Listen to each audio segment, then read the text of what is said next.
하나님 감사합니다. 9월을 보내고 10월을 맞이하며 그 첫날을 시작하게 하심에 감사드립니다.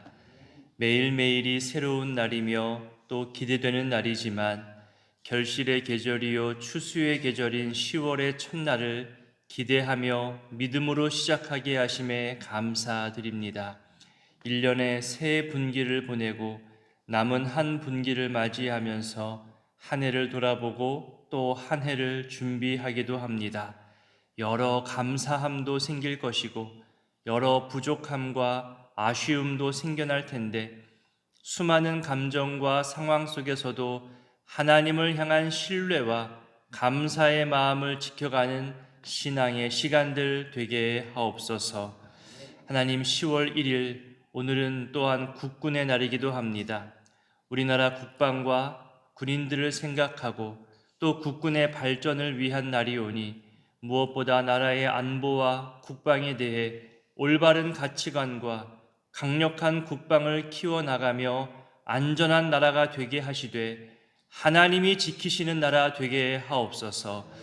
우리에게 한글을 허락하사 보고 듣고 쓰고 읽고 전할 수 있게 하심에 감사합니다. 10월에 한글날이 있는데 우리말 성경이 있고 또 우리말로 세계 곳곳에 증거할 수 있는 이런 언어와 글자가 있다는 것이 감사하고 또 자랑스럽게 하시며 최근에 재미있는 유행 언어들도 많이 있지만 높임과 존대, 상대방을 배려하는 언어와 글자 표현을 우리 모두 잃어버리지 않게 하옵소서. 우리 신앙인들을 그리스도의 편지라 하셨사오니 우리 삶의 언어와 행동들이 믿지 않는 자들에게 하늘의 언어요 하늘의 글자처럼 보여지고 들려지게 하시고 기쁨의 소식, 생명의 소식을 전달하는 우리 모두가 되게 하옵소서. 10월에는 우리 교회의 특별 새벽 기도와 추수 감사 주일이 준비되어 있습니다. 이번에 가족 구원을 위해 준비하고 기대하고자 합니다.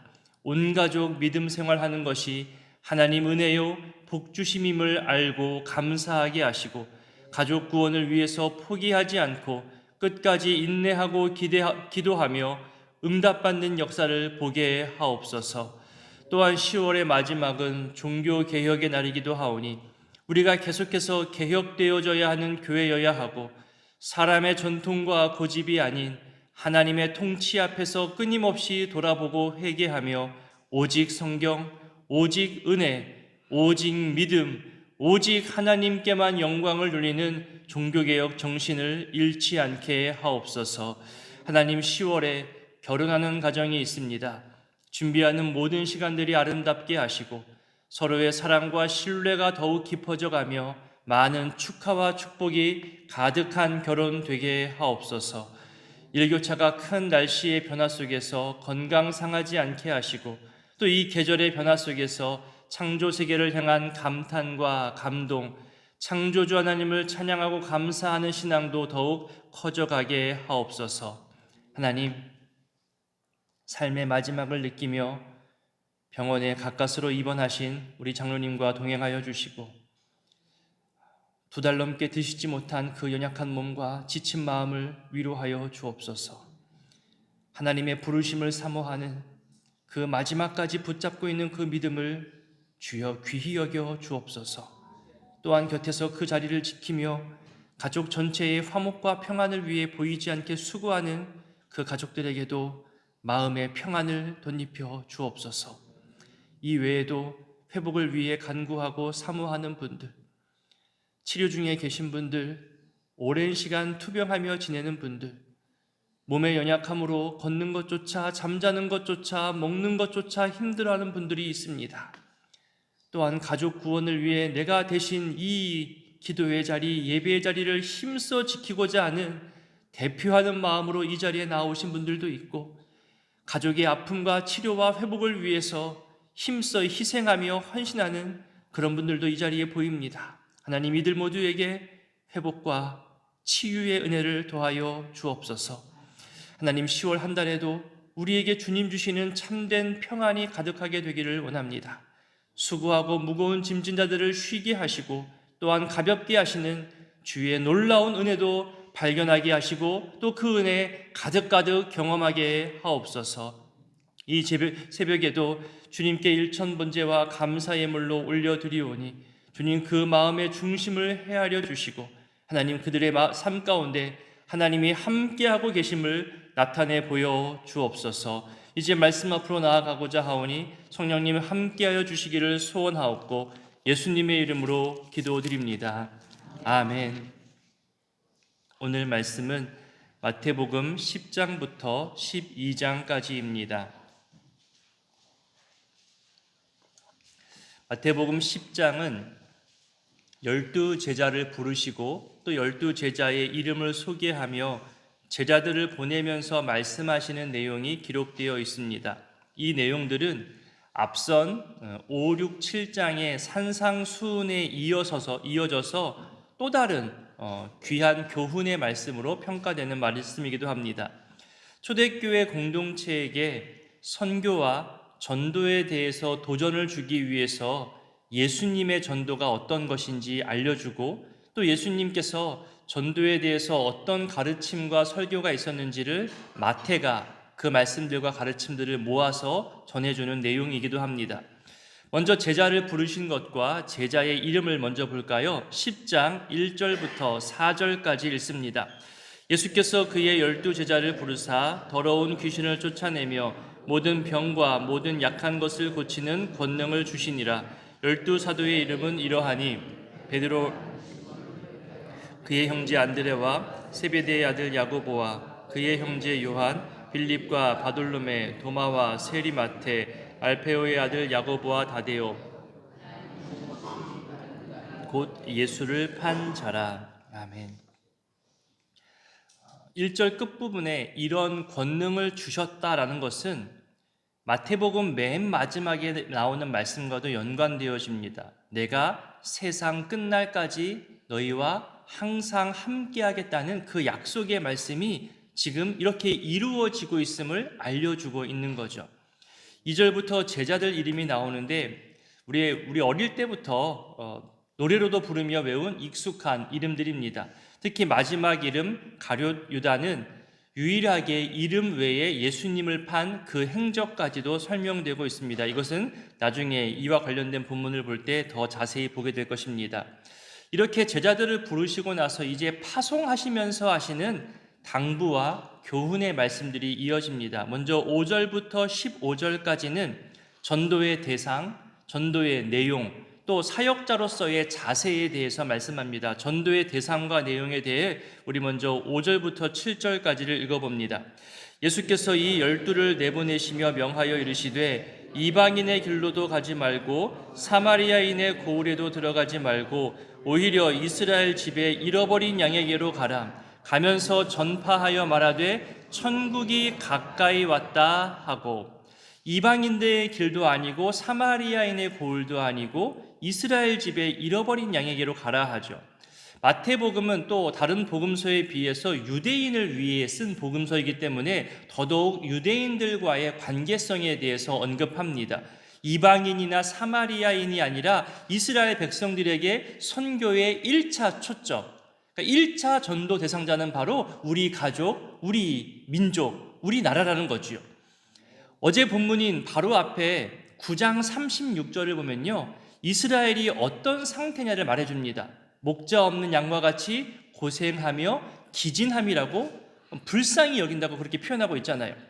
엊그제 주일에도 잠시 알려드렸지만 10월 마지막 추수감사 주일을 기다리고 준비하면서 또 특별 새벽 기도를 기획하면서 우리도 저 멀리 해외의 선교지나 또 저 멀리 지방에 또 시골에 그곳에 가서 열심히 전도하고 그들의 믿음과 신앙을 위해서도 기도하며 사역하는 것 마땅하지요. 또 지원하고 돕고 또 찾아가야지요.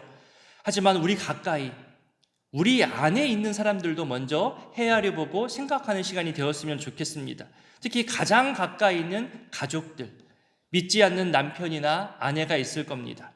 같이 믿기로 했지만 아직 교회 안까지는 들어오지 못하는 분들도 있을 것이고, 같이 신앙생활 즐겁게 열심히 하다가 갑자기 어느 한 사람이 교회에 나오지도 않고 사람들도 만나지 않는 그런 가족들도 분명히 있을 겁니다. 그 이유가 직장이 되었든 어떤 바쁜 이유가 되었든 아니면 정말로 사람에 의해 상처가 되었든 다시금 부부가 함께 섬기는 것을 볼 수 있게 되기를 바랍니다. 부모님 따라 어릴 때에도 교회 잘 나오고 신앙생활도 열심히 하고 학생회 임원까지도 했는데도 대학을 가고 또 군대를 다녀오고 취업을 하고 결혼을 하면서 여러 가지 이유로 언젠가부터 교회에 나오지 않고 신앙생활도 하지 않는 그런 자녀들 때문에 속상해하는 분들도 우리 가운데 있습니다. 하나님께서 허락하신 시간보다 하루라도 먼저 더 일찍 이 교회 가운데 하나님의 품으로 돌아올 수 있게 되기를 바랍니다. 온 가족이 함께 주의를 지키는 것, 온 가족이 함께 봉사하고 섬기는 것이 얼마나 복된 것인지, 하나님이 그 가정을 얼마나 귀하게 사용하시며 넘치는 복으로 채워주시는지 여러분 모두가 보게 되기를 바라고 또 함께 기대하게 되기를 소원합니다. 이들 대상자들에게 마태는 하나님 나라의 시작을 알리는 것을 선교의 목적이며 내용이라고 말하죠. 7절에 보니까 천국이 가까이 왔다. 이 말은 세례 요한이 사역을 하면서 외쳤던 내용이기도 하고 예수님이 공생애를 시작하면서 선포한 내용이기도 합니다. 이 하나님 나라가 가까이 왔음을 알리는 것이 바로 떠나는 제자들이 전도 사명으로 받은 거죠. 한마디로 천국 복음 전파의 사명인 것이고, 오늘날 더 쉬운 말로 예수 믿고 구원받으라는 가장 기본적인 메시지이기도 합니다. 제가 장신대에 입학할 때, 또 장신대 신학대학원에 입학할 때 저를 면접 보신 한 교수님은 모든 학생들에게 늘 똑같은 질문을 하고 그 질문의 대답으로 면접 점수를 주기도 했습니다. 지금 생각하면 이게 객관화된 게 맞을까 싶긴 하지만 큰 교훈이 되는 질문이었고 점수였습니다. 그 질문이 뭐냐 하면, 부모님과 가족들 모두 예수 믿고 교회 잘 다니고 신앙생활 하고 있나요? 이게 질문이었습니다. 어찌 보면 당연한 질문인데 그렇지 않은 사람이 많다는 거죠. 가족 중에 안 믿는 사람 없나요? 이런 질문이었던 거예요. 제가 믿은 지 얼마 안 되어서 부모님은 아직 안 믿습니다. 형제 중에 누가 아직 교회를 다니지 않습니다. 이런 내용의 답을 하면 그 교수님은 면접 점수를 빵점을 줍니다. 그러면서 크게 혼내셨습니다. 가족 중에 믿지 않는 사람을 내버려둔 채 지금 무슨 사역자가 되겠다고 여기 왔냐면서 가족 구원 다 하고 난 다음에 내년에 다시 오라고 그렇게 호통을 치며 혼내키셨습니다. 그래서 그 면접 교수님이 내 조에 편성되면은 다 긴장했죠. 거짓을 말할 수는 없고 어떻게 말해야 될까? 입학한 다음에도 그 교수님은 강의 때에도 설교 때에도 종종 가족 구원에 대해서 강조하셨습니다. 여기 나한테 지금 빵점 맞고 들어온 사람이 있을 텐데 가족의 구원에 대해서 진심으로 눈물 흘리며 기도하고 그것이 하나님이 원하시는 선교의 첫걸음이니 그 첫걸음 대충 하지 말라며 그렇게 입학하고 학교 생활을 하는 내내 그 말씀을 들었습니다. 어디 가서 내 가족 교회 다니지 않으면서 열심히 봉사한다고 당당하게 소리 지르지 말라고, 자랑할 거 없다고, 그렇게 학교 다니는 내내 그분의 강조점과 가르침을 또 충고를 들었던 기억이 있습니다. 물론 20년, 30년 전과 지금의 가족 구성의 형태가 너무나 달라졌기 때문에 똑같이 적용할 수는 없겠지요. 그래도 여전히 우리에게 있어서 선교와 전도의 첫걸음에서 가족을 빼놓을 수는 없는 겁니다. 동시에 가족들에게도 인정받지 못하는 신앙생활도 늘 조심해야 합니다. 교회에서만 인정받고 교회에서는 칭찬 많이 받는데 정작 내 삶을 가장 가까이서 보는 가족들에게, 형제들에게, 자녀들에게 어떻게 믿는 사람이 그렇게 신앙생활 하냐고 위선이라 말하며 오히려 등 돌리는 가족들과 형제 자매들도 우리 주변에 있음을 우린 보게 됩니다. 오늘의 본문에서 이 전도의 1차 대상자는 이방인도 사마리아인도 아닌 이스라엘이라고 말하는 이 본문을 보면서 오늘날 우리에게도 1차 전도는, 내가 신앙인으로서 본을 보여야 할 1차 대상은 가족입니다. 가정입니다. 이것을 놓쳐서는 안 될 것입니다. 조금 뒤로 가서 12절과 13절을 읽어볼까요? 또 그 집에 들어가면서 평안하기를 빌라. 그 집이 이에 합당하면 너희 빈 평안이 거기 임할 것이요 평안이 너희에게 돌아올 것이니라. 여기서 말하는 평안은 몇 가지 의미가 다 포함되어져 있습니다. 먼저 히브리인들이 샬롬이라는 평안으로 인사할 때에는 상대방의 건강과 복지를 축복하는 의미가 담겨 있습니다. 그리고 마음의 평안, 분노로부터의 자유를 의미할 때 이 평안이라는 단어를 씁니다. 더 나아가 하나님의 관계가 올바른 상태에 있는 것도 평안이라 말하는 거죠. 언젠가 목장 모임 때 제가 설명해 드렸던 것으로 기억합니다. 저는 이 평안의 의미를 제 식사 기도에 넣어서 매번 반복하는 기도의 습관을 가지려고 노력했고, 지금 그것이 제 식사 기도 때 늘 고백되어져 있습니다.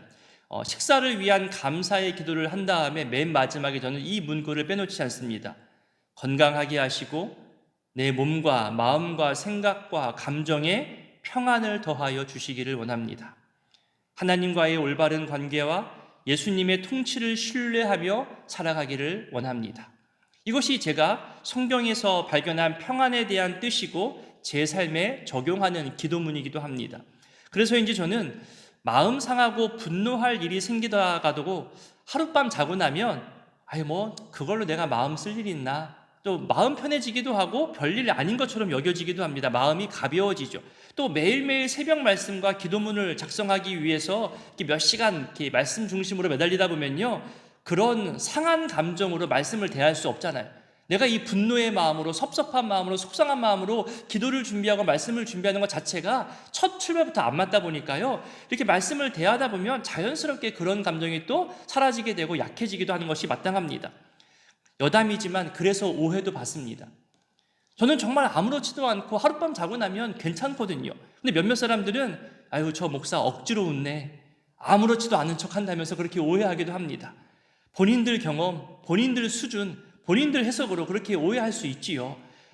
그래서 또 속상해하기도 하지만 또 금방 없어지기도 합니다. 이게 제 성격이기도 하지만 학생 시절부터 이 말씀으로 정말 깊이 고민했거든요. 이 말씀, 이 평안의 말씀이 뭘까? 이 평안을 빌고 이 평안을 받을 만한 자격이 뭘까? 정말 묵상하고 몇 번 훈련하기도 했거든요. 그것이 이렇게 쌓여져 나온 결과이기도 합니다. 여러분 보세요. 13절 말씀. 내가 내 입술로 축복하고 평안을 빌었는데 그것이 합당하면 이루어진대요. 받을 사람이 합당하지 않으면 내 입술로 축복한 평안이 다시 나에게로 돌아온다 하잖아요. 축복과 평안만이 아니라 이건 저주도 마찬가지입니다. 말하는 대로 이루어지는 거예요. 내 입술로 표현한 것, 하나님의 귀에 들린 그대로 이루겠다고 하나님 말씀하셨잖아요. 이 말씀이 얼마나 두렵고 떨리는 것인지를 여러분 확인하시고 주변을 통해 바라보시고 내가 경험하면요, 감히 분노의 마음을 갖고 있을 수가 없어요. 이거 갖고 있으면 나에게 화가 오는데, 내 가족에게, 내 부모에게, 내가 속한 공동체가 화가 임하는데 이거 어떻게 갖고 있겠어요? 빨리 벗어버려야죠. 이것이 오랜 시간 훈련되어져야 됩니다. 그리고 실제 분노와 속상함은 또 복수의 마음, 이런 건 나에게도 상대방에게도 일절 도움이 되지 않음을 여러분 삶을 살다 보면 경험되지 않던가요? 이제 16절부터는 사명을 감당해야 하는 사역자들이 어떤 어려움을 당하게 될지를 알려주고 있고, 또 동시에 어떤 자세로 이겨내야 하는지도 알려주고 있습니다. 우리 몇 구절만 좀 보도록 하겠습니다. 먼저 22절을 읽어봅니다. 또 너희가 내 이름으로 말미암아 모든 사람에게 미움을 받을 것이나 끝까지 견디는 자는 구원을 얻으리라. 우리 26절도 읽어볼까요? 그런즉 그들을 두려워하지 말라. 감추인 것이 드러나지 않을 것이 없고 숨은 것이 알려지지 않을 것이 없느니라. 저는 이 말씀도 제 신앙생활에 큰 영향을 준 말씀입니다. 요즘 숨길 것이 없는 시대라고 하잖아요. 곳곳에 CCTV가 있잖아요. 전화는 모두 녹음되고 있지요. 어딜 가나 사진과 영상으로 기록이 되고 있고, 이제는 AI 기술로요, 이 사람이 진실을 말하는 표정인지 거짓을 말하는 표정인지까지도 파악할 수 있는 시대라고 하잖아요. 그러니 사람 두려워하지 말아라. 하나님 두려워하라. 중심을 보시고 거짓을 미워하시는 하나님을 더욱더 신뢰하라고 합니다. 28절을 볼까요? 말하잖아요. 읽어봅니다. 몸은 죽여도 영혼은 능히 죽이지 못하는 자들을 두려워하지 말고 오직 몸과 영혼을 능히 지옥에 멸할 수 있는 이를 두려워하라. 32절과 33절도 볼까요? 누구든지 사람 앞에서 나를 시인하면 나도 하늘에 계신 내 아버지 앞에서 그를 시인할 것이요 누구든지 사람 앞에서 나를 부인하면 나도 하늘에 계신 내 아버지 앞에서 그를 부인하리라. 아까 말씀드린 그 평안의 말과 같이 시인하는 말도 부인하는 말도 그대로 이루어지고 나에게 되돌아온다는 것을 지금 말씀하고 있는 겁니다. 그리고 마지막 40절부터는 이런 사역자들을 귀히 여기고 영접하는 자들이 어떤 복을 받는지에 대해서도 말씀합니다. 우리 이게 익숙한 말씀인데요. 우리 40절 먼저 읽어볼까요? 너희를 영접하는 자는 나를 영접하는 것이요 나를 영접하는 자는 나를 보내신 이를 영접하는 것이니라. 42절도 읽어봅니다. 또 누구든지 제자의 이름으로 이 작은 자 중 하나에게 냉수 한 그릇이라도 주는 자는 내가 진실로 너희에게 이르노니 그 사람이 결단코 상을 잃지 아니하리라 하시니라. 아멘.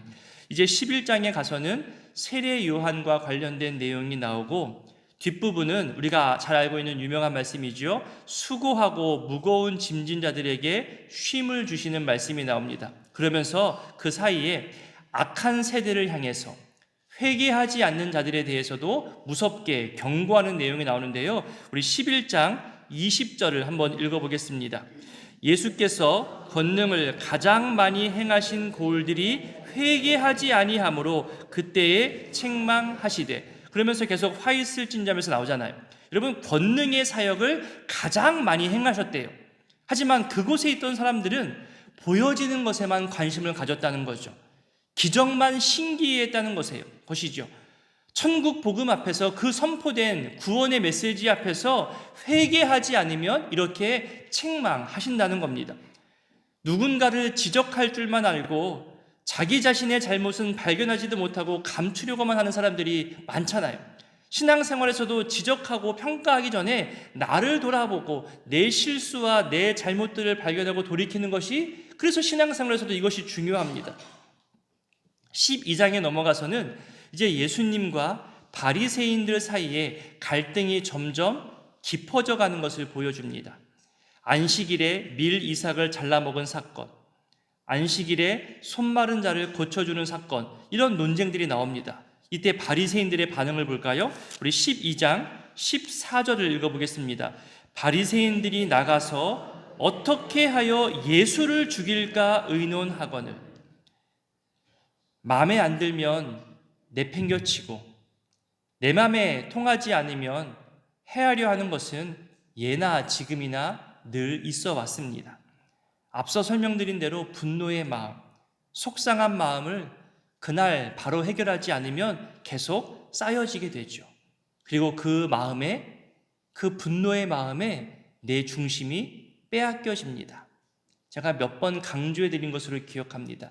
사탄이 우리 마음에 들어오는 가장 안전하고 빠른 지름길은 바로 분노를 통해서입니다.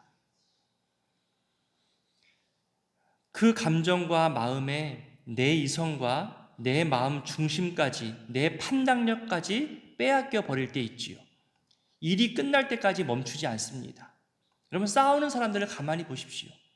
정말 말도 안 되는 것을 가지고 계속 우기듯 고집하듯 싸우잖아요. 다 끝나서야 내가 왜 이렇게까지 했지? 내가 지금 뭐 한 거지? 뒤늦게 후회합니다. 사탄의 도구로 사용되어지다가 버림받고 나서야 후회하는 모습을 여러분 꼭 경험하고 나서야 깨달아야 할까요? 미리 깨닫는 것이, 그것이 지혜입니다. 좀 더 볼까요? 33절을 보세요. 끝부분에 열매로 나무를 안다고 했습니다. 그 사람의 언행, 그 사람의 영향력을 통해서 그 사람을 알 수 있는 겁니다. 우리 34절부터 37절까지는요, 이 언행의 중요성에 대해서 말하고 있는데요. 한번 읽어보도록 하겠습니다. 34절부터 읽습니다. 독사의 자식들아, 너희는 악하니 어떻게 선한 말을 할 수 있느냐?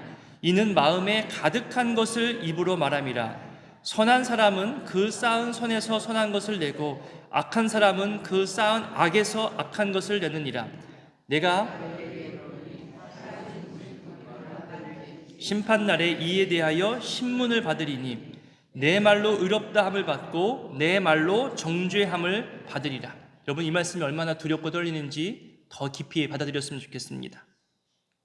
말의 중요성, 하나님이 그 말을 듣고 말한 대로 신문하시겠다는 거잖아요. 이제 12장 마지막 누가 형제요 누가 자매이냐는 하나님 나라의 가족에 대한 주제를 설명하는데요. 예수님의 대답입니다. 맨 마지막 50절 읽어보겠습니다. 누구든지 하늘에 계신 내 아버지의 뜻대로 하는 자가 내 형제요 자매요 어머니이니라 하시더라. 오늘의 이 말씀들을 기억하며 기도하실 때에 우리 입술로 평안과 축복을 말할 수 있기를 바랍니다. 의외로 많은 사람들이 험담을 즐겨합니다. 지어내는 말로, 추측하는 말로 사람을 괴롭히기도 합니다. 내 말이 나에게 돌아온다는 것을 기억하며 평안의 말, 축복의 말을 더 많이 하실 수 있기를 우리 기도했으면 좋겠습니다.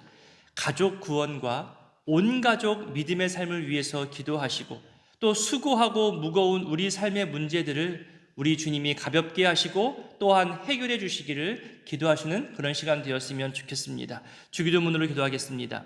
하늘에 계신 우리 아버지, 아버지의 이름을 거룩하게 하시며 아버지의 나라가 오게 하시며 아버지의 뜻이 하늘에서와 같이 땅에서도 이루어지게 하소서. 오늘 우리에게 일용할 양식을 주시고 우리가 우리에게 잘못한 사람을 용서하여 준 것 같이 우리 죄를 용서하여 주시고 우리를 시험에 빠지지 않게 하시고 악에서 구하소서. 나라와 권능과 영광이 영원히 아버지의 것입니다. 아멘. 10장. 예수께서 그의 12제자를 부르사 더러운 귀신을 쫓아내며 모든 병과 모든 약한 것을 고치는 권능을 주시니라. 12사도의 이름은 이러하니 베드로라는 시몬을 비롯하여 그의 형제 안드레와 세베대의 아들 야고보와 그의 형제 요한, 빌립과 바돌로메, 도마와 세리마테, 알페오의 아들 야고보와 다데오, 가나나인 시몬 및 가룟 유다 곧 예수를 판 자라. 예수께서 이 12를 내보내시며 명하여 이르시되 이방인의 길로도 가지 말고 사마리아인의 고을에도 들어가지 말고 오히려 이스라엘 집에 잃어버린 양에게로 가라. 가면서 전파하여 말하되 천국이 가까이 왔다 하고 병든 자를 고치며 죽은 자를 살리며 나병 환자를 깨끗하게 하며 귀신을 쫓아내되 너희가 거저받았으니 거저주라. 너희 전대에 금이나 은이나 동을 가지지 말고 여행을 위하여 배낭이나 두벌 옷이나 신이나 지팡이를 가지지 말라. 이는 일꾼이 자기의 먹을 것 받는 것이 마땅함이라. 어떤 성이나 마을에 들어가든지 그 중에 합당한 자를 찾아내어 너희가 떠나기까지 거기서 머물라. 또 그 집에 들어가면서 평안하기를 빌라. 그 집이 이에 합당하면 너희 빈 평안이 거기 임할 것이요 만일 합당하지 아니하면 그 평안이 너희에게 돌아올 것이니라. 누구든지 너희를 영접하지도 아니하고 너희 말을 듣지도 아니하거든 그 집이나 성에서 나가 너희 발의 먼지를 떨어버리라. 내가 진실로 너희에게 이르노니 심판날에 소돔과 고모라 땅이 그 성보다 견디기 쉬우리라. 보라, 내가 너희를 보냄이 양을 이리 가운데로 보냄과 같도다. 그러므로 너희는 뱀같이 지혜롭고 비둘기같이 순결하라. 사람들을 삼가라. 그들이 너희를 공의에 넘겨주겠고 그들의 회당에서 채찍질하리라. 또 너희가 나로 말미암아 총독들과 임금들 앞에 끌려가리니 이는 그들과 이방인들에게 증거가 되게 하려 하심이라. 너희를 넘겨줄 때에 어떻게 또는 무엇을 말할까 염려하지 말라. 그때에 너희에게 할 말을 주시리니 말하는 이가 너희가 아니라 너희 속에서 말씀하시는 이 곧 너희 아버지의 성령이시니라. 장차 형제가 형제를 아버지가 자식을 죽는 데에 내주며 자식들이 부모를 대적하여 죽게 하리라. 또 너희가 내 이름으로 말미암아 모든 사람에게 미움을 받을 것이나 끝까지 견디는 자는 구원을 얻으리라. 이 동네에서 너희를 박해하거든 저 동네로 피하라. 내가 진실로 너희에게 이르노니 이스라엘의 모든 동네를 다 다니지 못하여서 인자가 오리라. 제자가 그 선생보다 또는 종이 그 상전보다 높지 못하나니 제자가 그 선생 같고 종이 그 상전 같으면 족하도다. 집주인을 바알세불이라 하였거든 하물며 그 집 사람들이랴. 그런즉 그들을 두려워하지 말라. 감추인 것이 드러나지 않을 것이 없고 숨은 것이 알려지지 않을 것이 없느니라. 내가 너희에게 어두운 데서 이르는 것을 광명한 데서 말하며 너희가 귓속말로 듣는 것을 집 위에서 전파하라. 몸은 죽여도 영혼은 능히 죽이지 못하는 자들을 두려워하지 말고 오직 몸과 영혼을 능히 지옥에 멸하실 수 있는 이를 두려워하라. 참새 2마리가 한 아사리온에 팔리지 않느냐. 그러나 너희 아버지께서 허락하지 아니하시면 그 하나도 땅에 떨어지지 아니하리라. 너희에게는 머리털까지 다 세신 바 되었나니 두려워하지 말라. 너희는 많은 참새보다 귀하니라. 누구든지 사람 앞에서 나를 시인하면 나도 하늘에 계신 내 아버지 앞에서 그를 시인할 것이요 누구든지 사람 앞에서 나를 부인하면 나도 하늘에 계신 내 아버지 앞에서 그를 부인하리라. 내가 세상에 화평을 주러 온 줄로 생각하지 말라. 화평이 아니요 검을 주러 왔노라. 내가 온 것은 사람이 그 아버지와 딸이 어머니와 며느리가 시어머니와 불화하게 하려 함이니 사람의 원수가 자기 집안 식구니라. 아버지나 어머니를 나보다 더 사랑하는 자는 내게 합당하지 아니하고 아들이나 딸을 나보다 더 사랑하는 자도 내게 합당하지 아니하며 또 자기 십자가를 지고 나를 따르지 않는 자도 내게 합당하지 아니하니라. 자기 목숨을 얻는 자는 잃을 것이요 나를 위하여 자기 목숨을 잃는 자는 얻으리라. 너희를 영접하는 자는 나를 영접하는 것이요 나를 영접하는 자는 나를 보내신 이를 영접하는 것이니라. 선지자의 이름으로 선지자를 영접하는 자는 선지자의 상을 받을 것이요 의인의 이름으로 의인을 영접하는 자는 의인의 상을 받을 것이요 또 누구든지 제자의 이름으로 이 작은 자 중 하나에게 냉수 한 그릇이라도 주는 자는 내가 진실로 너희에게 이르노니 그 사람이 결단코 상을 잃지 아니하리라 하시니라. 11장. 예수께서 12제자에게 명하기를 마치시고 이에 그들의 여러 동네에서 가르치시며 전도하시려고 거기를 떠나가시니라. 요한이 옥에서 그리스도께서 하신 일을 듣고 제자들을 보내어 예수께 여짜오되 오실 그이가 당신이 오니까 우리가 다른 일을 기다리오리까? 예수께서 대답하여 이르시되 너희가 가서 듣고 보는 것을 요한에게 알리되 맹인이 보며 못 걷는 사람이 걸으며 나병 환자가 깨끗함을 받으며 못 듣는 자가 들으며 죽은 자가 살아나며 가난한 자에게 복음이 전파된다 하라. 누구든지 나로 말미암아 실족하지 아니하는 자는 복이 있도다 하시니라. 그들이 떠나며 예수께서 무리에게 요한에 대하여 말씀하시되 너희가 무엇을 보려고 광야에 나갔더냐? 바람에 흔들리는 갈대냐? 그러면 너희가 무엇을 보려고 나갔더냐? 부드러운 옷 입은 사람이냐? 부드러운 옷을 입은 사람들은 왕궁에 있느니라. 그러면 너희가 어찌하여 나갔더냐? 선지자를 보기 위함이었더냐? 옳다. 내가 너희에게 이르노니 선지자보다 더 나은 자니라. 기록된 바 보라 내가 내 사자를 내 앞에 보내노니 그가 내 길을 내 앞에 준비하리라 하신 것이 이 사람에 대한 말씀이니라. 내가 진실로 너희에게 말하노니 여자가 낳은 자 중에 세례 요한보다 큰 이가 일어남이 없도다. 그러나 천국에서는 극히 작은 자라도 그보다 크니라. 세례 요한의 때부터 지금까지 천국은 침노를 당하나니 침노하는 자는 빼앗느니라. 모든 선지자와 율법이 예언한 것은 요한까지니 만일 너희가 즐겨받을진대 오리라 한 엘리야가 곧 이 사람이니라. 귀 있는 자는 들을지어다.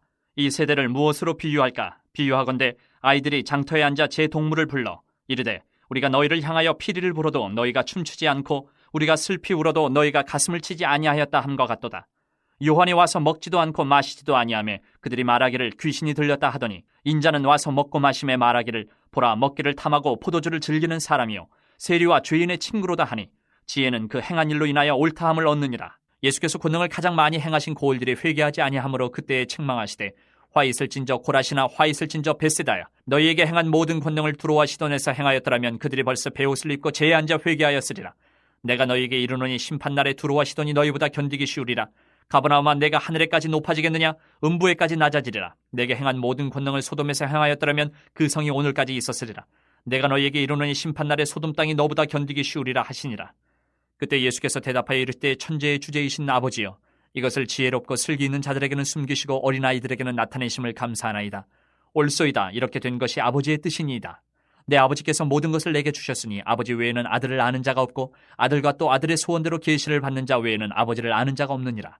수고하고 무거운 짐진 자들아 다 내게로 오라. 내가 너희를 쉬게 하리라. 나는 마음이 온유하고 겸손하니 나의 멍에를 베고 내게 배우라. 그리하면 너희 마음이 쉼을 얻으리니 이는 내 멍에는 쉽고 내 짐은 가벼움이라 하시니라. 12장. 그때 예수께서 안식일에 밀밭 사이로 가실새 제자들이 시장하여 이삭을 잘라 먹으니 바리새인들이 보고 예수께 말하되 보시오 당신의 제자들이 안식일에 하지 못할 일을 하나이다. 예수께서 이르시되 다윗이 자기와 그 함께한 자들이 시장할 때에 한 일을 잃지 못하였느냐. 그가 하나님의 전에 들어가서 제사장 외에는 자기나 그 함께한 자들이 먹어서는 안 되는 진설병을 먹지 아니하였느냐. 또 안식일에 제사장들이 성전 안에서 안식을 범하여도 죄가 없음을 너희가 율법에서 읽지 못하였느냐. 내가 너희에게 이르노니 성전보다 더 큰 이가 여기 있느니라. 나는 자비를 원하고 제사를 원하지 아니하노라 하신 뜻을 너희가 알았더라면 무죄한 자를 정죄하지 아니하였으리라. 인자는 안식일의 주인이니라 하시니라. 거기에서 떠나 그들의 회당에 들어가시니 한쪽 손 마른 사람이 있는지라. 사람들이 예수를 고발하려 하여 물어 이르되 안식일에 병 고치는 것이 옳으니이까. 예수께서 이르시되 너희 중에 어떤 사람이 양 한 마리가 있어 안식일에 구덩이에 빠졌으면 끌어내지 않겠느냐. 사람이 양보다 얼마나 더 귀하냐. 그러므로 안식일에 선을 행하는 것이 옳으니라 하시고 이에 그 사람에게 이르시되 손을 내밀라 하시니 그가 내밀매 다른 손과 같이 회복되어 성하더라. 바리새인들이 나가서 어떻게 하여 예수를 죽일까 의논하거늘 예수께서 하시고 거기를 떠나가시니 많은 사람이 따르는지라. 예수께서 그들의 병을 다 고치시고 자기를 나타내지 말라 경고하셨으니 이는 선지자 이사야를 통하여 말씀하신 바 보라 내가 택한 종 곧 내 마음에 기뻐하는 바 내가 사랑하는 자로다. 내가 내 영을 그에게 줄 터이니 그가 심판을 이방에 알게 하리라. 그는 다투지도 아니하며 들레지도 아니하리니 아무도 길에서 그 소리를 듣지 못하리라. 상한 갈대를 꺾지 아니하며 꺼져가는 심지를 끄지 아니하기를 심판하여 이길 때까지 하리니 또한 이방들이 그의 이름을 바라리라 함을 이루리라 하심이니라. 그때에 귀신 들려 눈 멀고 말 못하는 사람을 데리고 왔거늘 예수께서 고쳐주심에 그 말 못하는 사람이 말하며 보게 된지라.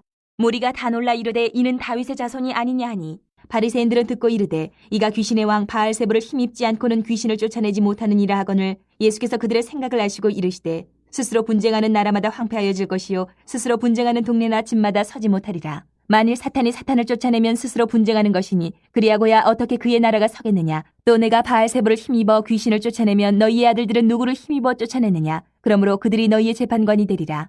그러나 내가 하나님의 성령을 힘입어 귀신을 쫓아내는 것이면 하나님의 나라가 이미 너희에게 임하였느니라. 사람이 먼저 강한 자를 결박하지 않고서야 어떻게 그 강한 자의 집에 들어가 그 세간을 강탈하겠느냐. 결박한 후에야 그 집을 강탈하리라. 나와 함께 아니하는 자는 나를 반대하는 자요 나와 함께 모으지 아니하는 자는 해치는 자니라. 그러므로 내가 너희에게 이르노니 사람에 대한 모든 죄와 모독은 사심을 얻되 성령을 모독하는 것은 사심을 얻지 못하겠고 또 누구든지 말로 인자를 거역하면 사심을 얻되 누구든지 말로 성령을 거역하면 이 세상과 오는 세상에서도 사심을 얻지 못하리라.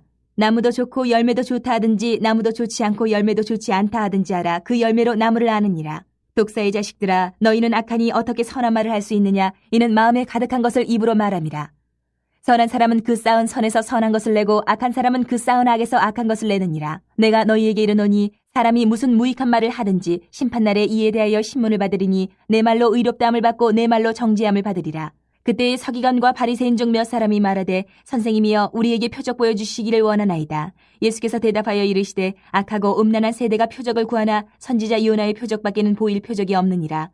요나가 밤낮 사흘 동안 큰 물고기 뱃속에 있었던 것 같이 인자도 밤낮 사흘 동안 땅속에 있으리라. 심판때에 니느웨 사람들이 일어나 이 세대 사람을 정죄하리니 이는 그들이 요나의 전도를 듣고 회개하였음이거니와 요나보다 더 큰 이가 여기 있으며 심판때에 남방 여왕이 일어나 이 세대 사람을 정죄하리니 이는 그가 솔로몬의 지혜로운 말을 들으려고 땅끝에서 왔음이거니와 솔로몬보다 더 큰 이가 여기 있느니라. 더러운 귀신이 사람에게서 나갔을 때에 물 없는 곳으로 다니며 쉬기를 구하되 쉴 곳을 얻지 못하고 이에 이르되 내가 나온 내 집으로 돌아가리라 하고 와보니 그 집이 비고 청소되고 수리되었거늘 이에 가서 저보다 더 악한 귀신 7을 데리고 들어가서 거하니 그 사람의 나중 형편이 전보다 더욱 심하게 되느니라. 이 악한 세대가 또한 이렇게 되리라. 예수께서 우리에게 말씀하실 때에 그의 어머니와 동생들이 예수께 말하려고 밖에 섰더니 한 사람이 예수께 여짜오되 보소서 당신의 어머니와 동생들이 당신께 말하려고 밖에 서 있나이다 하니 말하던 사람에게 대답하여 이르시되 누가 내 어머니이며 내 동생들이냐 하시고 손을 내밀어 제자들을 가리켜 이르시되 나의 어머니와 나의 동생들을 보라. 누구든지 하늘에 계신 내 아버지의 뜻대로 하는 자가 내 형제요 자매요 어머니니라 하시더라.